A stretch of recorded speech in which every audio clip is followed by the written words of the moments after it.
Hey everybody, welcome to another Monday Reviews and another gun review. Today, this is the highly anticipated AKX Eyetrace review. I've had a lot of people asking since I put the short out, hey, when's the AKX review coming out? When's the AKX review coming out? Hey, I kept on telling them, hey, soon, we got to mix it down. We have been testing this most, if not the whole summer. This is not my gun. This actually belongs to a buddy of mine, Crixus. Got this through the Kinetic Impact Airsoft bunker at D14. They actually have one for sale right now at the recording of this video, which is the 22nd of August. This is the re-recording, actually, of this review. I had already recorded a review. We were mixing it down, and I didn't really like the footage, so I decided to bug him, get the gun back, and redo this.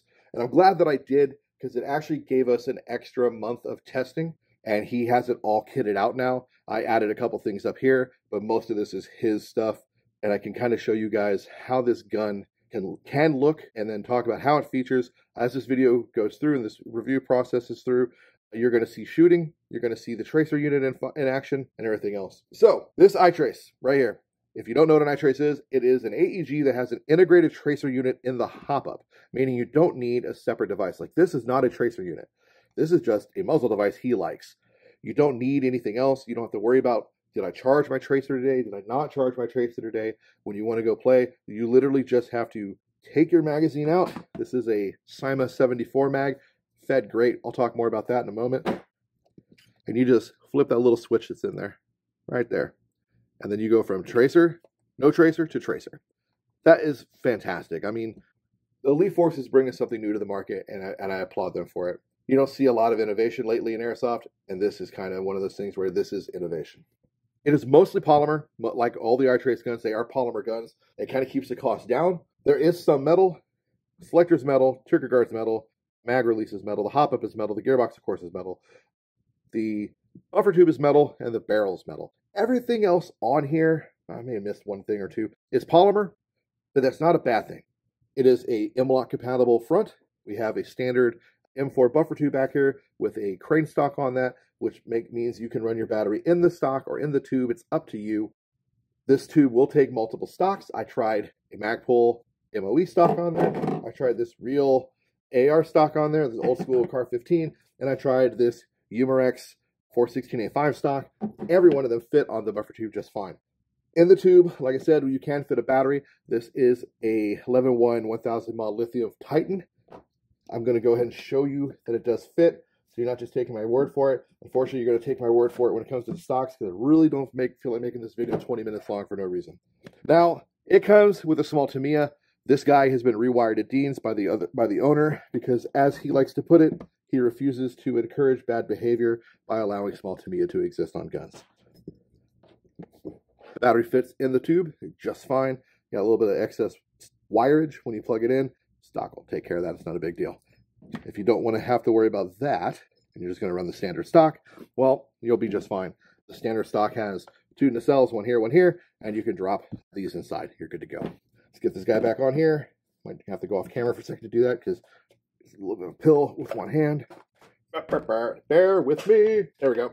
So, going forward, I showed you wires are back here, so that means they're not under here. This dust cover does raise. It is a fully Picatinny rail dust cover, as you can see, because I have a AK Fire 558 on there. Put a card up if you want to see the review for that. And I have a magnifier, not reviewed yet. Fit great. No issues. I've tried 5 or 6 different optics to include a couple AKOGs. He had a few rando red dots of his on there. I've had a T2 on there. They all fit fantastically. The only optic that I ever have problems with on most guns is this T2 on an American Defense QD. So let's see if this will go on. I don't think it will. And again, that won't be indicative of this. Oh, so close. We almost got it to lock in, guys, but it didn't. That has nothing to do with the rail. That has everything to do with this stupid riser. I keep shaking the camera. I don't know why, but this riser is so picky. But everything else I threw at it, perfectly fine. Selector. Let's talk about the selector. So when I was testing it earlier in the summer, I had no problems in semi. Crixus has said that he's had some issues with some selector creep. When you come down, you do have a nice audible click. Up, down, into full, down into semi. And he told me sometimes he has to go a little past semi like that in order for semi to kick in.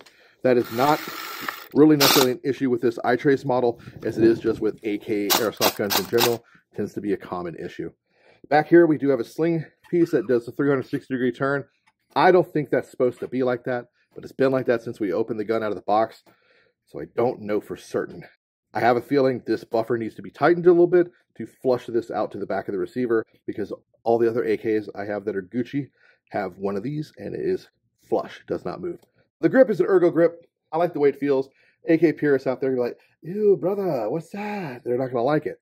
I think it's fine. Boo. You already saw the 74 mag in there. This is a Cyma. Fit great. We tested a bunch of magazines. Arcturus D-mags, both 74 style like this and the P-mag style. We tested Cyma 74s and Cyma US Palm. We tested the stock mag that comes with it. We tested ENL 74, the ENL locked in but wouldn't feed. We tested LCT metal drum, would not lock in at all, and polymer drum from the RPK-16, which it locked in and fed fantastically, which you're going to see that here in a few minutes, and AK-47 Tokyo Marui Metal Max. All of them fit fantastically and fed fantastically, except for the two I already mentioned. Oh yeah, so hop up. Hop up is a standard slider AK hop up. There's no rotary hop in here or anything like that. It's just a standard hop up. Hops the BBs really well though. We're getting consistently about 150 feet to going out to almost 200 with this gun. Shoots pretty hard, pretty good, and pretty far. Surprisingly well. Rate of fire is very high. So you're seeing some shooting right now. That is that RPK-16 drum I was talking about, and you can listen to that rate of fire. I'm going to shut up so you can hear that. That thing's a beast. And semi, not terrible, not the best.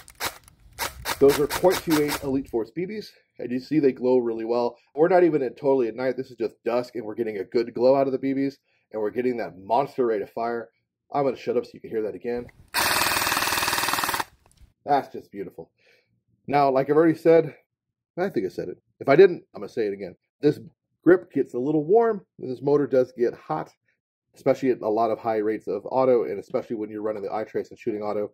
That's kind of indicative to most airsoft guns, but I do feel like when you're running the Eyetrace and running this thing hard, this motor does get a little hotter than other motors. But it also is warm out here. I will tell you the ambient air temperature during testing was between 90 degrees and 105 degrees. So that could be something to do with this motor getting warm. It is Texas and it is hot. Up here in the front, we've talked about the M-LOK, but the M-LOK front is not bad looking. I kind of like it. There are other models out there with a similar front end. This is polymer, not metal. You have 5 M-LOK rail spaces on each side identically, and they work fine. We have a real Magpul angled foregrip locked in here right now. It's good to go. It feels good. It actually feels really nice. He's got a generic M-LOK bipod in here, which also is great. He's got some swivel to it, and it's solid. It's not going anywhere. He has space for a light if he wants on either side. M-LOK QD, whatever he wants. He's got more M-LOK areas than he needs. He's even got 2 M-LOK ports up here. He could put a small piece of M-LOK rail and run a PEC on there if he wanted to. Kind of like sky's the limit. Now the front end, we have this little crink looking thing on here. This is his loudener, as he likes to call it. It does make the gun a little louder. He removed the stock muzzle device that comes on it. It's like an AR style device, a little yellow, orange tip. Doesn't look great, but I mean, I understand why. You can swap them out though for whatever you want. These are a 14mm negative pitch, so putting on just about any airsoft muzzle device should be no problem for this gun. Overall, I think this is a fantastic buy. They retail for the mid to high 200s. They work wonderfully. What I think I like about them the most is they're innovative. They've brought something to market that a lot of people haven't done. I know Max Hop made a hop-up that would trace BBs before, but you couldn't turn it on and off with a switch like you can this. I like the fact that Elite Force is bringing something new to the market. They're bringing guns that are going to appeal to indoor players, outdoor players, and kind of everyone in between. If you're kind of new to airsoft and you want a solid performer that's going to allow you to play indoor and trace BBs or outdoor night games, one of these is a really good buy as far as your first gun. It's going to be a solid performer. It's going to trace BBs. It lifts 2/8 just fine. I'm pretty sure it'll probably lift 3.0s even. This is one of those guns that'll be your workhorse till it finally dies on you, and then you just gut it, rebuild it, HPA it, do whatever you want. But it's just a solid buy to get you into the game and get you addicted like I am. Final little bit of information and thoughts on this guy.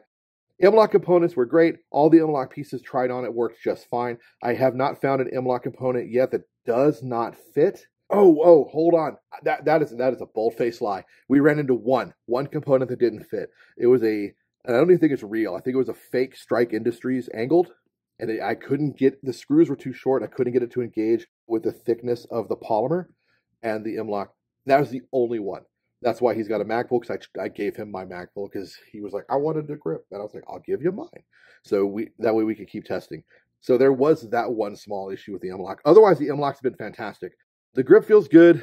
You can switch it out for another grip if you really wanted to. It's a standard AK. There's nothing too crazy proprietary on here. The Picatinny rail back here is fantastic. And is this metal? I think I may have steered y'all wrong. I think this is metal.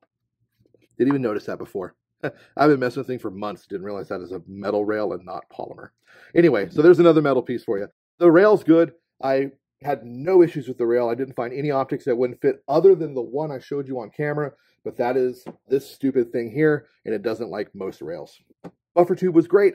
Buffer tube handled everything we threw at it. I didn't have one stock that did not go on or have massive rattle. That's a huge plus. A lot of airsoft guns will have a bunch of playback here and be really rattly and noisy and annoying.